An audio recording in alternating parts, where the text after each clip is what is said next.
everyone, Chris here, and welcome to my channel. Today I'm going to talk to you about the books I read between July 6th and July 12th. First up, I read Shadow Black by Sebastian de Castell, and I gave this book 4 stars. This is the second book in the Spellslinger series. In Spellslinger, we're following Kellen, who is almost 16, and in his world, that is basically when you either find out whether you have magic or you don't, and he does not seem to possess much. Unfortunately, this would mean he would basically become like a servant to his clan of those that do have magic, and he is not looking forward to that future. So he's trying to figure out a way to trick everyone into believing he has magic that he doesn't. Along the way, he ends up crossing paths with a woman named Ferris Perifax, who completely turns his world upside down and really gets him to see his world and his people in a different light. This book continues on from the end of Spellslinger, and we get to follow more of Kellen's journey as he grows as a person and learns more things about the world and deals with the events that happened in Spellslinger. I didn't enjoy this book as much as I thought I was going to. I mean, I still gave it 4 stars, but I was expecting to really, really love this book, and I didn't enjoy it as much as I thought I was gonna. But I'm still really liking the series. I'm still liking Kellen and getting to see his journey and seeing how he is handling the events that happened in book 1 and how they affect his current situation in this book.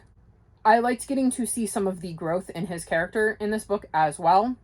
I definitely plan to continue on with the series as I really like this world, and I am curious to see what happens to Kellen next and how events that have been put in motion between book 1 and 2 continue to play out. Next up, I'm going to group these two together since they're part of the same series, and that is Thunder and Shadow and Shadowed Sky by Aaron Hunter.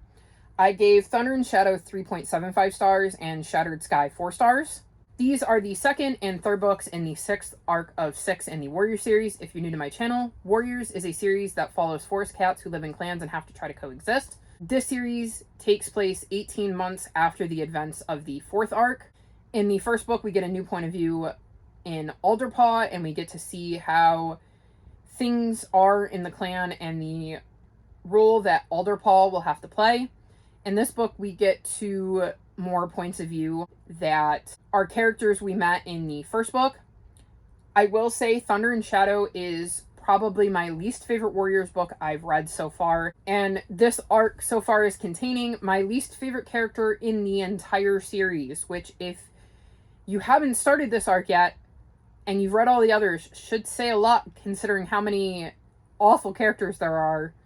Not awful as in like poorly written or anything like that, but like evil characters, and this one is even more unlikable than some of those, and that definitely brought down my enjoyment of the book, because when we were in one of the characters' point of view that had a lot of interactions with this character I didn't like, I was not enjoying myself because I really, really, really, really dislike this character. So I'm still curious as to where this story is going, because a lot of things happen in both of these books and definitely made me wonder where things are going to go for the second half of this arc. So I'm still invested in the series, and obviously there are tons of characters that I know and love from previous arcs, and I'm still loving getting to see into their world.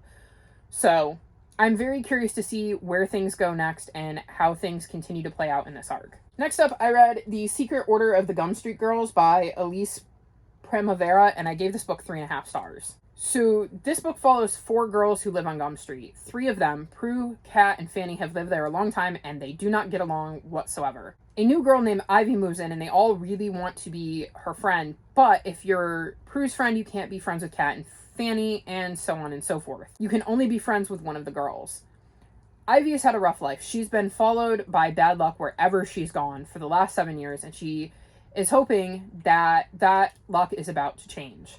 She then ends up with a very familiar pair of slippers, and a woman shows up wanting these slippers, and Ivy knows she can't give them to this woman, and it leads to Ivy, Prue, Kat, and Fanny getting thrown into an adventure where they will be forced to rely on each other whether they want to or not. So this is kind of a retelling, because the very famous slippers I'm talking about are the ruby/silver slippers from The Wizard of Oz, and this is kind of sort of set in the Wizard of Oz-ish world, and I was not expecting that when I started reading it. Even though if I had read the description, it mentions the Wizard of Oz, which is why I didn't feel like I needed to not say anything about that here. Like, I don't think that's a spoiler if it's in the description of the book, but I did not read the description that far into it to realize that there was going to be a Wizard of Oz presence in this book. And the Wizard of Oz has never been my favorite story, so I wasn't super into that, and I was not massively into the adventure these girls were on. I found myself bored at times, even though the book is pretty fast-paced. Like, it's not super slow, and it's not like it took me a bit to get into. There were just times when I, like, didn't care. So it wasn't my favorite book. I really do like, if you can see on the cover here, there's 2 dogs. I really do like the dogs. They are interesting. I think the girls' reasons for not liking each other are pretty petty and weird, and I didn't really enjoy that. I liked it more once they were on their adventure and were having to rely on each other, because it showed a lot of growth in their character to see them kind of put aside their differences for the time being, and it causes them to see other sides of each other's personalities. I believe this is a standalone, which I'm really glad, because if there was a second book, I wouldn't pick it up. But, I mean, it was alright. I don't mind that I read it, but it's not a book I could see myself rereading in the future. Next up, I read What You Wish For by Catherine Center, and I gave this book 4 stars. So in this book, we're following Sam, who is a school librarian. She loves the school and the life she has built for herself. Then the much beloved principal of the school where she works dies unexpectedly, and everyone in the school really feels his loss. When Duncan Carpenter is announced as his replacement, Sam is both happy and terrified. She left her old job because she had such a huge crush on Duncan, and Duncan had no idea that she existed. So she left to kind of give herself a new start, and she isn't exactly thrilled that Duncan is going to be invading her new life. On the other hand, Duncan is the next best thing to being able to have their beloved principal back. However, when Duncan shows up, he's not the Duncan she remembers. The Duncan she knows was a happy-go-lucky, fun-loving guy, and in his place is someone who wants to turn their creative, quirky school into a no-nonsense, safety-focused, super-structured school. Sam wonders what could have happened to make Duncan undergo such a drastic personality change. She tries to get to the bottom of that while also holding on to all of the things she's loved about her new life, despite Duncan's best attempts at kind of sabotaging that and taking that away from her. So this was a lot more serious than I thought it was going to be, and at least to me it was pretty obvious, based on Duncan's behavior, exactly what must have happened to change him. And when that reveal happened, I was absolutely 100% right. I really liked this school. I wish I could have gone to this school when I was a youngster, because it seems like such a nurturing place to kind of figure out what you love in life as a kid. I really liked how they showed how much Sam cared about her coworkers and the students, and even Duncan himself, because she couldn't understand how Duncan went from the person she knew to, as she refers to several times, almost to like his evil twin. I also felt that there was something about Sam that we learn early on that kind of felt just thrown in there to give a kind of roadblock to the story, and I didn't really enjoy that. This wasn't my favorite Catherine Center novel, as I gave the other 2 of hers that I've read 5 stars, but I did still really enjoy this and the way she writes her romance novels, and I will definitely read more from her in the future.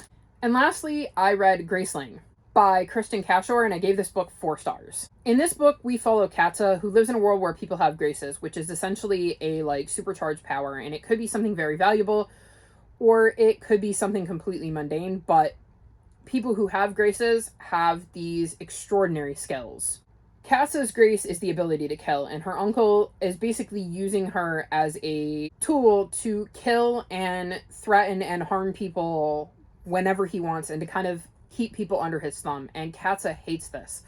She does not like using her grace, even though she has it. During this book, she ends up meeting Prince Poe, and this meeting kind of completely changes her viewpoint on everything that is going on and sends her on this adventure that really opens her eyes up to some of the stuff that is going on in the outside world and into herself.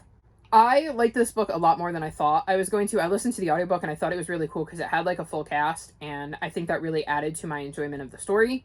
This isn't the fastest paced book. There's definitely a slow paced element to it, and if that's not your cup of tea, then maybe this won't be the fantasy book for you.